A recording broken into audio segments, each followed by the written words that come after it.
G'day.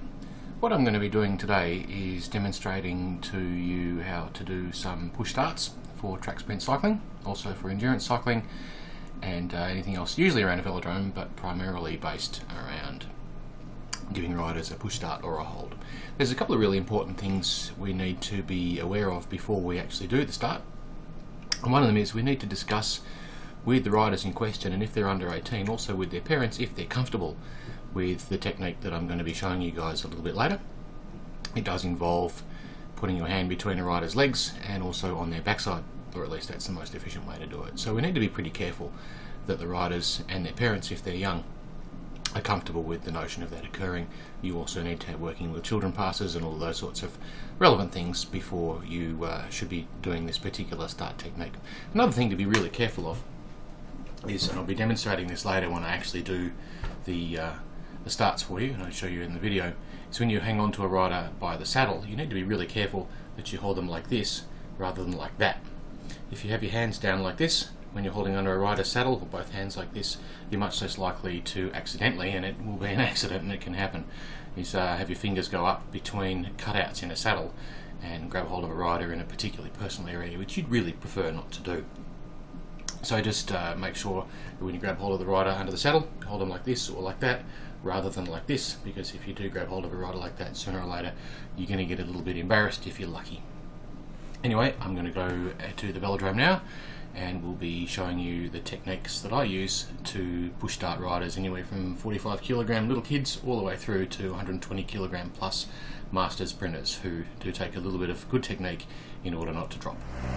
Okay, so here we are at the Blackburn Velodrome, where we're going to be demonstrating held starts, push starts, and how to catch and hold a rider where we're on the starting line. I'll show that to you in a couple of minutes once the guys all arrive. Thank you. Okay, the first thing that I'm going to demonstrate is a standard pickup that I'll do with a rider to lift them up and place them in position on the kit for a keirin start or even for a match sprint start.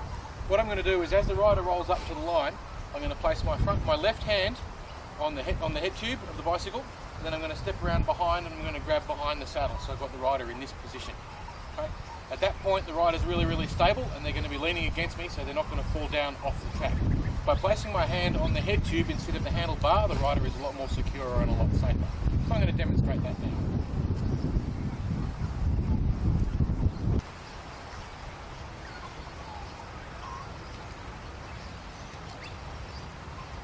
So you can see I've got the hand on the top tube here, not up on the handlebars. Up on the handlebars makes the rider quite uneasy. Down here it's a lot more secure, isn't it, Chris? Is that better? Yeah. Okay, now from here, my right hand is on the saddle, and I'm going to stand around behind the rider, left hand under the top tube. Okay, so you can see that left hand there, right, and then my right hand's under the saddle, and all I do is with the straight back, I just stand up. And then when the rider's happy, you happy with that? Yeah. You put them back down again. And then keeping to the left of the rider, and you keep your body contact with them so they can't fall over. Hand goes back to here, step around, get yourself settled. Right hand goes on their backside. 3, 2, 1, go.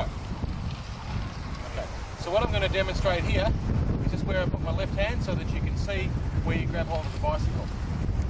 You come from the head tube, underneath here. So you're grabbing hold of the bottom, it's the junction between the seat post and the top tube, and then you step around, right hand underneath the saddle, and all you do is just basically do a deadlift. Happy? Yep.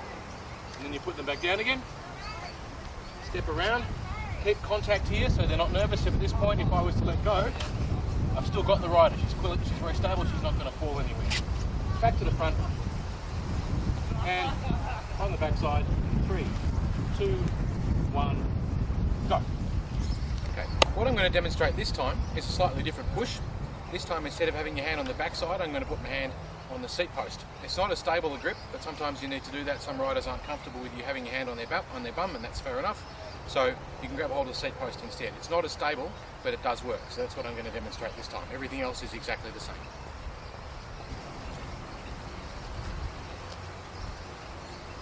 Same again, hand on the head tube. This time,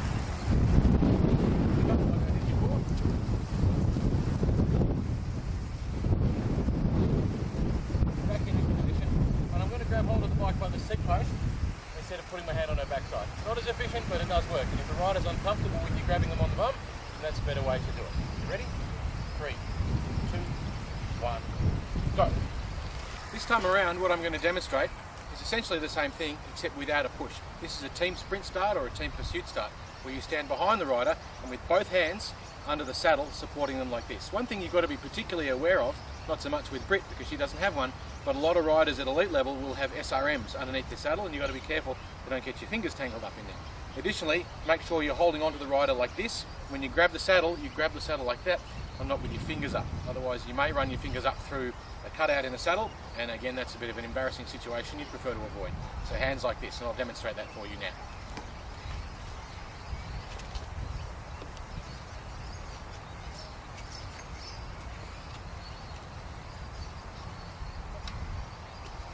So this time, you've got your both hands underneath the saddle, the rider's very secure. Not quite as secure as if you're holding them from the side, but certainly secure enough and well balanced, especially after you pick them up. So all they're going to do this time is just to start like they would in a team sprint or a team pursuit, in second, third or fourth position. In 3, 2, 1, go. This time I'm going to demonstrate a handicap start, which is a running push. It's a bit of a unique thing to Australia, not a lot of other places in the world do it, but we do it a lot. And basically the same sort of position. Again, you catch the rider in the same way with the right hand and the left hand on the backside, right hand down on the head tube, and then you take a running push and you try and give as much thrust into the rider to get them going as quickly as possible as you can, to give them the best possible start. Often in a handicap, they'll be riding a fairly large gear, it's a struggle to get it going, so we want to give them the best push that we can. So I'll demonstrate that for you now.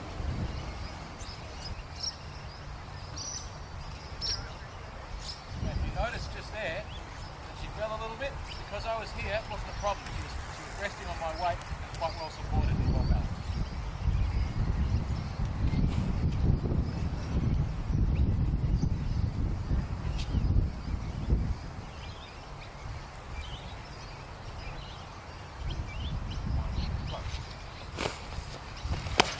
This time, what I'm going to demonstrate is a very common way that people do this, which I don't think is particularly good.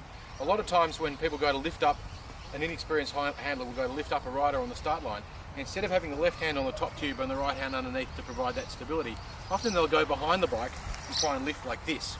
And when you do that, you're doing two things. Your arms aren't particularly strong, and if you've got a great big heavy 120 kilogram master sprinter, you're going to really struggle to pick them up.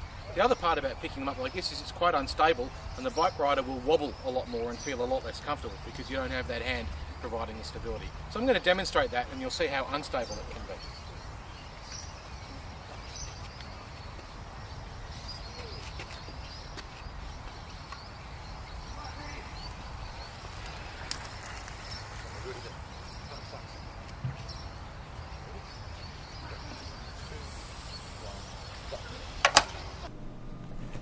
So there you have it. That's the technique that I use for push starts. It's very effective when you've got riders who are quite big and also quite small. It's easy on the kids. Just to reiterate too, mention something I mentioned early on, which is that you must make sure that the riders and their parents, if they're under 18, are comfortable with this particular technique. Make sure that you explain it to them. If they're uneasy about it, sometimes little kids in particular might not speak up about it if you give a briefing in a group environment, so encourage them to speak to you afterwards. If they're a little bit anxious or nervous about the technique, there are alternatives, which I demonstrated as well during the video, but they're not nearly as effective. So that's it, and enjoy your push starts.